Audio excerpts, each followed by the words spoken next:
प्यारे बच्चों, सुप्रभात। आज हम करेंगे कविता के बहाने कविता की व्याख्या। एक पहरे की व्याख्या कर ली थी, आज हम करेंगे दूसरा।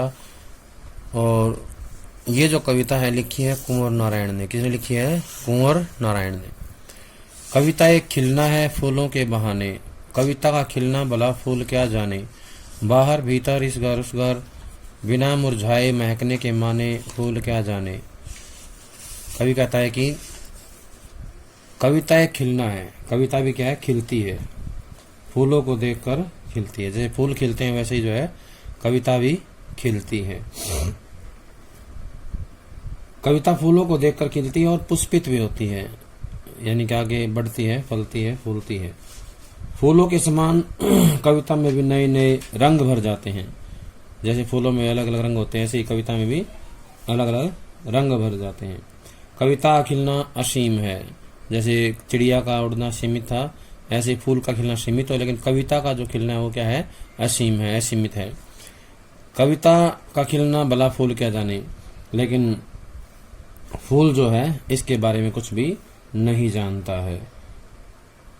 फूल केवल खिलकर अपने चारों ओर सुगंध फैलाता है। एक घर से दूसरे घर में, घर के बाहर, घर के भीतर सुगंध फैलाता है। लेकिन कविता रूपी फूल है वो जो है हर घर में जो है सुगंध फैलाता है, और घर के बाहर और घर के भीतर भी सुगंध फैलाता है, अपनी सुंदरता को बिखेरता है। फूल का क्षेत्र सीमित होता है, इसलिए फूल जो है कविता रूपी फूल के खिलकर चारों ओर सुगंध बिखेरने और उसके खिलने के बारे में ठीक से कुछ भी नहीं जानता है। उसके बारे में उसे कोई समझ नहीं है। लेकिन जो सामान्य फूल है कुछ समय बाद मुरझा जाता है, बिना मुरझाए महकने के माने। कवि कहता है कि जो फूल है, सामान्य फूल है, वो मुरझा जाता है, मुरझाकर नष्ट हो जाता है। उसके साथ साथ उसकी सुगंध तथा सुंदरता भी समाप्त हो जाती है।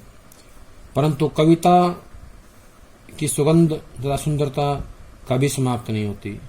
वह न केवल घर के बाहर और भीतर बल्कि पूरे वातावरण में फैली होती है। उसकी सुगंध और सुंदरता जो है हर तरफ बिखरी हुई दिखाई देती है। वह प्रत्येक घर में अपने भाव सौंदर्य को बिखेरती रहती है। कविता जो है अपने भाव सौंदर्य को, भावों की सुंदरता को बिखेरती रहती है। फूल तो केवल इतना जानता है कि बस सुगंध उत्पन्न करना तथा एक दिन झड़ जाना ही उसका जीवन है, उसके जीवन का लक्ष्य है। फूल बिना मुरझाए महकने के अर्थ को नहीं जान सकता, यानी उसके बारे में उसे कोई ज्ञान नहीं है। कविता हमेशा अपने भावों की सुगंध बिखेरती रहती है। उसका भाव शाश्वत है। कविता का जो भाव है वो शाश्वत है, वो कभी नष्ट नहीं होता है। लेकिन जो फूल है उसकी सुगंध, उसके रंग सीमित होते हैं, नष्ट हो जाते हैं कुछ समय बाद। लेकिन जो कविता रूपी फूल है उसकी सुगंध, सुंदरता कभी नष्ट नहीं होती, वो शाश्वत है। और उसके भावों की जो सीमा है वो किसी भी सीमा में नहीं बंधते हैं। उसके जो भाव हैं असीमित हैं। अब हम पढ़ेंगे इस पहरे से जुड़े हुए प्रश्न। पहला प्रश्न होगा, कविता खिलना फूल क्या जाने पंक्ति का क्या अर्थ है, या इसके माध्यम से कवि क्या कहना चाहता है, तो बताएंगे। कवि फूल की सीमाओं पर प्रकाश डालता हुआ कहता है कि भले ही वह खिलकर चारों ओर सुगंध बिखेरता है, भले ही वह चारों ओर खिलकर सुगंध बिखेरता है, परंतु उसका खिलना सीमित है, कुछ समय के लिए होता है। वह कविता के मर्म को नहीं जानता, रहस्य को नहीं जानता या ना ही जान पाता है। निश्चय से कविता फूल से अधिक मूल्यवान है। कविता जो है फूल से अधिक मूल्यवान है। उसकी प्रभावोत्पादकता, उसका जो प्रभाव है वो असीम है, लंबे समय के लिए होता है, और वो ऐसा प्रभाव होता है जिसकी कोई सीमा नहीं है। कविता और फूल के खिलने में क्या अंतर है? अगला प्रश्न है, कविता और फूल के खिलने में क्या अंतर है? तो इसका उत्तर आएगा, फूल खिलकर एक सीमित क्षेत्र में अपनी सुगंध और सुंदरता बिखेरता है, एक सीमित क्षेत्र में बिखेरता है, लेकिन कविता का क्षेत्र सीमित। फूल खिलकर एक सीमित क्षेत्र में अपनी सुगंध तथा सुंदरता को बिखेरता है, परंतु कविता का क्षेत्र असीमित है। कविता की कल्पना सर्वत्र पहुंच सकती है, फूल कविता के समान व्यापक नहीं है, यानी हर जगह नहीं पहुंच सकता है। इसलिए कहा भी गया है, जहां न पहुंचे रवि वहां पहुंचे कवि, जहां न पहुंचे रवि वहां पहुंचे कवि, अर्थात जहां पर सूर्य नहीं पहुंच सकता वहां जो है कवि पहुंच जाता है अपनी कविता के माध्यम से। अगला प्रश्न है, कविता बिना मुरझाए बाहर भीतर कैसे महकती है? बिना मुरझाए बाहर भीतर कैसे महकती है? तो बताना है, कविता एक ऐसा फूल है, कविता एक ऐसा फूल है जो बिना मुरझाए हमेशा अपनी महक को बिखेरता रहता है। बिना मुरझाए यानी मुरझाए बिना अपनी महक बिखेरता रहता है। कविता बाह्य प्रकृति और आंतरिक प्रकृति दोनों का वर्णन करने में समर्थ है। भीतर और बाहर की जो प्रकृति है उसको बताने में समर्थ है, योग्य है। वह अनंत काल तक अपनी सुगंध को बिखेरती रहती है। अनंत होता है जिसकी कोई सीमा नहीं है। कविता का प्रभाव अनंत तथा असीम है, अनंत और असीम है, जिसका कोई अंत नहीं है उसको बोलते हैं अनंत। अगला प्रश्न है, कविता के जो पद्य है इसका भाव स्पष्ट कीजिए। कविता के पद्य का भाव स्पष्ट कीजिए। तो बताना है, इस पद्यांश द्वारा कवि कविता और फूल की तुलना करते हुए कहता है कि फूल एक सीमित दायरे में अपनी सुगंध तथा सुंदरता को बिखेरता है, कुछ समय के बाद शीघ्र ही वह नष्ट हो जाता है, परंतु कविता मानव मन के बाहर और भीतर दोनों लोकों को सुगंधित करती है। इसलिए फूल की शक्ति ससीम है, परंतु कविता की शक्ति असीम है। फूल की शक्ति क्या होती है? ससीम यानी सीमित, और कविता की क्या होती है? असीमित होती है। अब अगला प्रश्न है, कविता क्या है? कविता क्या है? तो बताना है, कविता फूलों के बहाने एक खिलना है। कविता क्या है? फूलों के बहाने खिलना है। फूल क्या नहीं जानता? तो बताना है, फूल जो है कविता रूपी फूल के खिलने के बारे में नहीं जानता। क्या नहीं जानता? फूल कविता रूपी फूल के खिलने के बारे में नहीं जानता। वह बाहर भीतर इस घर उस घर में प्रवेश तथा बिना मुरझाए महकना नहीं जानता। घर के बाहर भीतर में घर के बाहर भीतर इस घर उस घर में प्रवेश तथा बिना मुरझाए महकना नहीं जानता। अगला प्रश्न है, काव्य सौंदर्य से जुड़ा हुआ। इसका काव्य सौंदर्य क्या है? जो पद्यांश हमने पढ़ा है तो बताएंगे, मुक्त छंद का प्रयोग किया गया है, प्रसाद गुण विद्यमान है, अनुप्रास व प्रश्न अलंकारों का प्रयोग किया गया है, प्रसाद गुण विद्यमान है, लाक्षणिकता का भाव देखने को मिलता है, शांत रस है, प्रश्न शैली ने नाटकीयता की सृष्टि की है। प्रश्न शैली ने नाटकीयता की सृष्टि की है। और इसके बाद बताएंगे, खड़ी बोली का प्रयोग किया गया। क्या किया गया है? खड़ी बोली का प्रयोग इसमें किया गया है। अगला काव्यांश करेंगे, कविता एक खेल है, बच्चों के बहाने बाहर भीतर यह घर वह घर सब घर एक कर देने के माने बच्चा ही जाने। कविता एक खेल है, जैसे बच्चा खेलता है ठीक वैसे ही जो है कविता भी खेल है। किसका? शब्दों का। कविता क्या है? शब्दों का एक खेल होता है। बाहर भीतर यह घर वह घर, यानी ये मन के अंदर मन के बाहर, घर एक घर से दूसरे घर में, सब घर एक कर देने के माने सभी घरों को समान बना देने का मतलब जो है बच्चा ही जाने, बच्चा जानता है। इसकी व्याख्या देखें। कवि कहता है कि बच्चों की क्रीड़ाएं अर्थात खेल, बच्चों के जो खेल हैं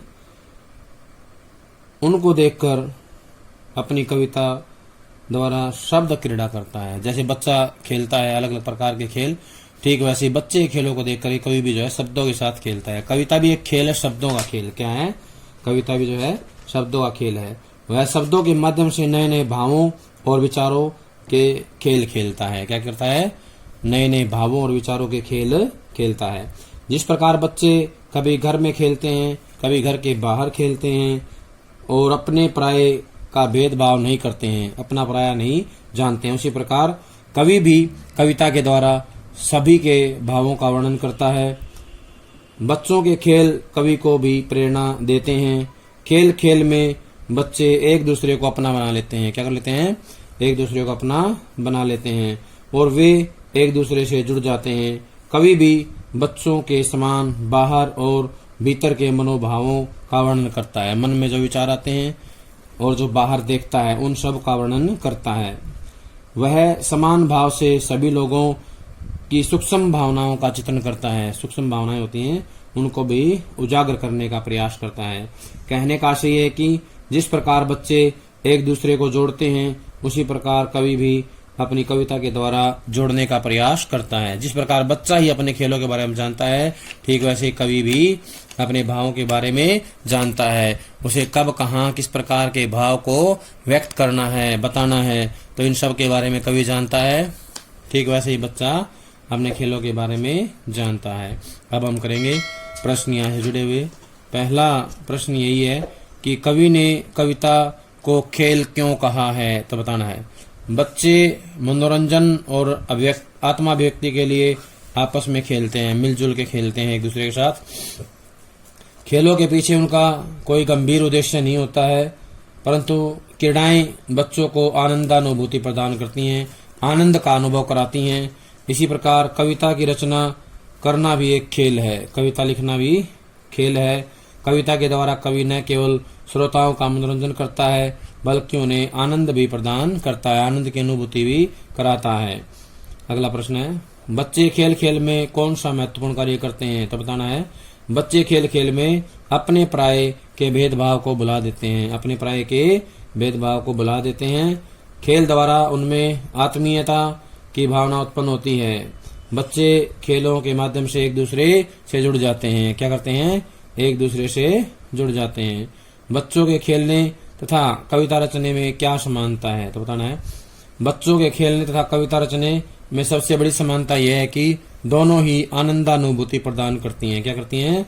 आनंदानुभूति प्रदान करते हैं। दोनों ही समाज को जोड़ने का काम करते हैं, तोड़ने का नहीं। दूसरा, दोनों से ही मनोरंजन होता है। क्या होता है? दोनों से ही मनोरंजन होता है। बच्चों के खेल से और कविता से, दोनों से मनोरंजन होता है। इस पद्यांश से हमें क्या संदेश मिलता है, तो बताना है। इस पद्यांश से हमें ये संदेश मिलता है कि बच्चों के समान कविता भी क्या है, हमें आपस में जोड़ती है। क्या करती है? कविता हमें आपस में जोड़ती है। कविता अपने पराये के भेदभाव को भूलकर सबकी अनुभूतियों को व्यक्त करती है, सबकी अनुभूतियों को व्यक्त करती है। कविता का क्षेत्र बड़ा ही विस्तृत व व्यापक है, विस्तृत व व्यापक होता है। इसका प्रभाव भी शाश्वत एवं अनंत होता है। शाश्वत माने लंबे समय तक बना रहने वाला, जो कभी समाप्त नहीं होता है। अनंत होता है जिसका कोई अंत नहीं है, अनंत जिसका कोई अंत नहीं है। अगला प्रश्न है, कविता क्या है, तो बताना है। कवि ने कविता की रचनात्मक व्यापकता को प्रकट किया है। क्या किया है? कविता की रचनात्मक व्यापकता को प्रकट किया है, जो किसी भी सीमा में बंद कर नहीं रहती। क्या रहती? किसी भी सीमा में बंद कर नहीं रहती है। कविता क्या है? अगला प्रश्न है, कविता क्या है, तो बताना है। कविता एक खेल है। कविता क्या है? कविता एक खेल है। जैसे बच्चों के खेल होते हैं अलग अलग, वैसे भी कविता भी खेल है। सभी गुणों को एक समान करने के बहाने कौन जानता है? सभी गुणों को एक समान करने के बहाने क्या है? बच्चा जानता है। कौन जानता है? बच्चा। बच्चे को पता होता है कि सब गुणों को कैसे एक करते हैं, यानी कि अपने खेलों द्वारा एक बच्चा कर लेता है। इस काव्यांश में कवि या कविता का नाम बताएं, तो कवि का नाम होगा हमारा कुंवर नारायण। कविता का नाम होगा कविता के बहाने। कविता के बहाने। अगला प्रश्न है गद्यांश नहीं काव्यांश, उपयुक्त काव्यांश का काव्य सौंदर्य स्पष्ट कीजिए। उपयुक्त काव्यांश का काव्य सौंदर्य प्रकट कीजिए। तो बताना है इस कविता में रचनात्मक व्यापकता को प्रकट किया गया है। क्या किया गया है? कविता की रचनात्मक व्यापकता को प्रकट किया गया है, जो किसी भी सीमा में बंद कर नहीं रहती। खड़ी बोली का प्रयोग किया गया है, प्रसाद गुण विद्यमान है, लक्षणा शब्द शक्ति ने कवि के कथन को गहनता प्रदान की है, प्रतीकात्मकता विद्यमान है, अनुप्रास अलंकार का प्रयोग किया गया है, मुक्त छंद का प्रयोग किया गया है और शांत रस विद्यमान है। ये इसका जो है काव्य सौंदर्य है। तो इसको सभी याद कर लेंगे। प्यारे बच्चों, जब तक अगली वीडियो आती है अगली कविता की, उससे पहले इसको पक्का याद कर लें। सभी का बहुत बहुत धन्यवाद।